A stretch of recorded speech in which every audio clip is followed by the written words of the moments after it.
Channel کو subscribe کیجئے اور بیل آئیکن کو دبا دیجئے تاکہ ہماری نئے آنے والی ویڈیو آپ تک پہنچ سکے۔ بسم اللہ الرحمن الرحیم۔ السلام علیکم دوستو، امید ہے آپ سب ٹھیک ٹھاک ہوں گے۔ آج ہم بات کریں گے کہ اگر شوہر دوسری شادی کرتا ہے تو اسے فوراً حق مہر جو ہے وہ ادا کرنا ہوگا، چاہے وہ معجل ہو چاہے وہ غیر معجل۔ سپریم کورٹ کی حالیہ ہی فیصلے کے دوران یہ بتایا گیا ہے کہ اگر شوہر دوسری شادی کرتا ہے تو اسے فوراً ہی حق مہر جو ہے وہ ادا کرنا ہوگا، حق مہر چاہے معجل ہو چاہے وہ غیر معجل ہو۔ اسی طرح مسلم قانون کے تحت عورت جن بنیادوں پر تنسیخ نکاح کی ڈگری حاصل کرتی ہے، ان سب وجوہات کو مسلم شادی کے تنسیخ نکاح کے قانون 1939 میں یکجا کر دیا گیا ہے۔ تنسیخ نکاح کے تحت اگر عورت کو طلاق کی ڈگری ملتی ہے تو پھر اس کو حق مہر ادا کرنا نہیں پڑتا، اور اگر خاوند نے حق مہر جو ہے وہ نہیں دیا تو وہ بیوی کو ادا کرنے کا پابند ہوتا ہے۔ اب اگر ایک آدمی اپنی بیوی کی اجازت کے بغیر دوسری شادی کرتا ہے تو مسلم آئلی قوانین آرڈیننس 1961 کی دفعہ 6 کے تحت کارروائی کرتے ہوئے اسے سزا جرمانہ دلوایا جا سکتا ہے۔ اس کے علاوہ بیوی کو شادی کی تنسیخ کے لیے قانون 1939 کے تحت تنسیخ نکاح کے مقبول وجہ بھی میسر ہو جاتی ہے اور وہ حق مہر کی فوری ادائیگی کی بھی حقدار ہو جاتی ہے۔ لاہور میں 2013 میں ایک مقدمے کی سماعت کے دوران عدالت نے کہا کہ جس آدمی نے بھی پہلی بیوی سے اجازت لیے بغیر دوسری شادی کر لی وہ پابند ہے کہ فوری طور پر حق مہر کی مکمل رقم اپنی پہلی بیوی کو ادا کرے، اور اس ضمن میں یہ نہیں دیکھا جائے گا کہ مہر غیر معجل ہے یا معجل۔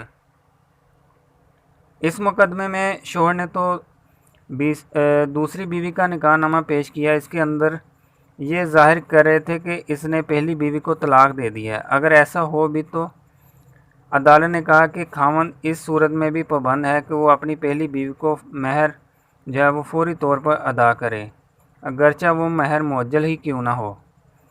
یہ رولنگ ہے 2013 MLD صفحہ جو ہے وہ 247 ہے۔ اس کے علاوہ جو ہے وہ ایک اور رولنگ ہے، وہ 2013 CLC پیج جو ہے وہ 1203 ہے۔ یہ پشاور ہائی کورٹ کی رولنگ ہے۔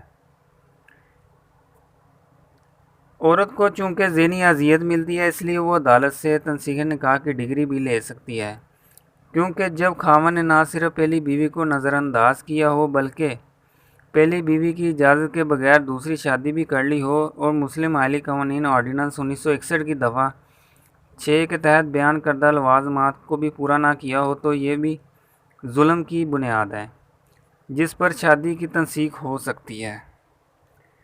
اسی طرح خاوند کی دوسری شادی سے فوری طور پر بیوی کو وصولی حق مہر جو ہے وہ تنسیخ نکاح کا حاصل ہو جاتا ہے۔ اب مہر کی ادائیگی میں اس کے معجل یا غیر معجل ہونے کو نہیں دیکھا جائے گا۔ غیر معجل سے مراد وہ مہر ہے جو کہ طلاق یا موت کی صورت میں واجب الادا ہوگا، لیکن اس کا مطلب ہرگز نہیں کہ غیر معجل حق مہر کو صرف اسی صورت میں وصول کیا جا سکتا ہے کہ یہ ہندو طلب معاملہ ہے جسے کسی بھی صورت موت یا طلاق سے منسلک نہیں کیا جا سکتا۔ اس کے بعد مہر کی دوسری قسم ہے معجل۔ یہ ایسا مہر ہے کہ حق زوجیت کی ادائیگی سے قبل ادا کر دیا جائے، جسے جو ہے انگریزی میں پروم ڈاور کہتے ہیں۔ لاہور ہائی کورٹ نے 2013 میں اپنے فیصلے میں کہا کہ اگر خاوند دوسری شادی کرتا ہے اور ثالثی کونسل سے اجازت نہیں لیتا تو اسے فوری طور پر اپنی پہلی بیوی کو حق مہر ادا کرنا ہوگا، وہ حق مہر چاہے غیر معجل ہو یا معجل۔ مقدمے میں عدالت کو ایسا کوئی ریکارڈ نہیں ملا جو ثابت کرتا ہے کہ شوہر نے متعلقہ ثالثی کونسل سے اجازت لی تھی۔ اسی طرح خاوند کی دوسری شادی اگر بلا اجازت ہو تو یہ جرم شمار ہوتا ہے۔ اس کا مسلم آئلی قوانین آرڈیننس 1961 کی دفعہ 6 کے تحت استغاثہ دائر کیا جاتا ہے۔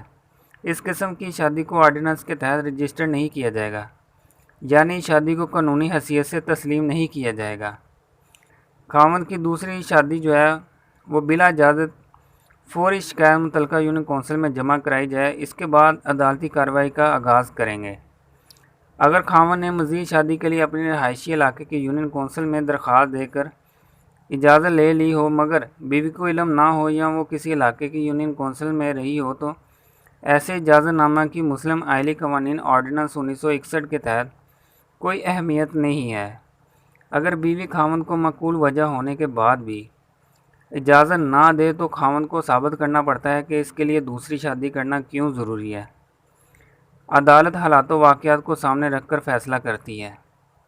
2004 میں لاہور کی عدالت میں ایک مقدمہ آیا جس میں خاوند نے 2 شادیاں کی، پہلی بیوی کو طلاق دی اور بعد ازاں دوسری بیوی کو بھی ایک بچے کی پیدائش کے بعد طلاق دے دی۔ عورت نے عدالت سے آ کر نان و نفقہ طلب کیا۔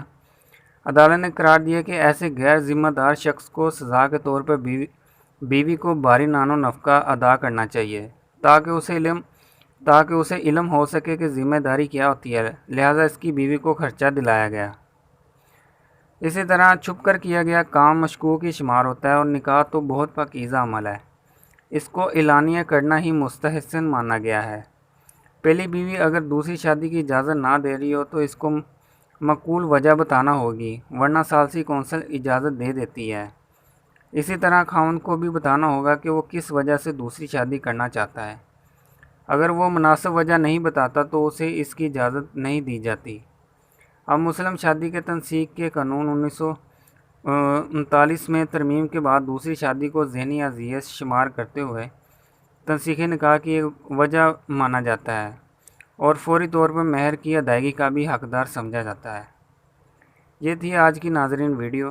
اگر آپ کو یہ ویڈیو پسند آئی ہو اس کو لائک، سبسکرائب اور اس کو شیئر ضرور کیجیے گا۔ اپنا خیال رکھیے گا۔ اللہ حافظ۔